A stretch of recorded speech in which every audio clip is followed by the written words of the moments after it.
Ubuninzi bezindlu zaseBetter Life zikhalibhungane. Abo bebehlala kuzo ngaphambili bakhutshwa ngaphandle kule nyanga iphelileyo ngumasipala uMbaxa eBuffalo City kunye nesebe lokuhlaliswa koluntu ngezityholo zokungena ngokungekho mthethweni kuzo. Ukanti ezimbalwa kwezi zindlu zihleli abanikazi bazo abasemthethweni.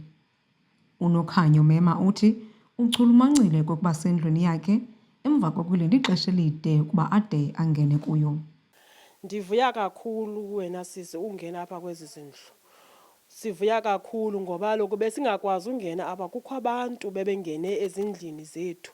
Si-owna ngoku izindlu zethu, siyavuya kakhulu. Sineminyaka minintsi, iminyaka andiyazi uba inoba mingaphi na minintsi, kodwa iminyaka besiyihlala apha silinde ezi zindlu zethu, naba bantu bengaphumi ezindlini zethu. Omnye umhlalo selekhulile uNomisile Keli uthi beselencamile ukuba ngaze ayifumane indlu yakhe.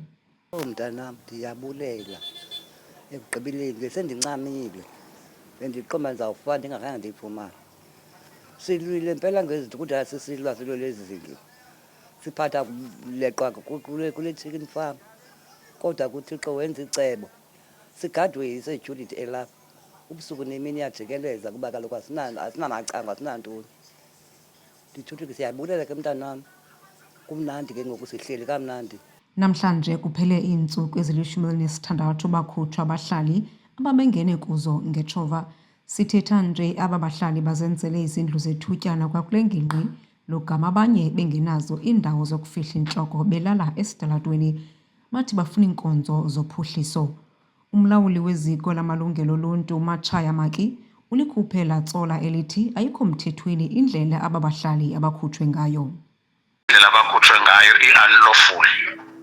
Bakhutshwa zii-red ends at gunpoint without the necessary court order. Babangayifuni court order abayinikwa.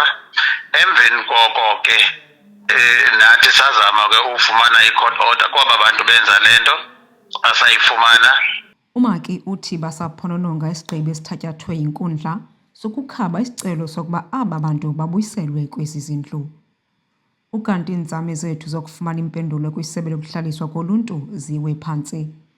Ndinguyamkela Mtshiyo kwindaba ze-MPK eMontini.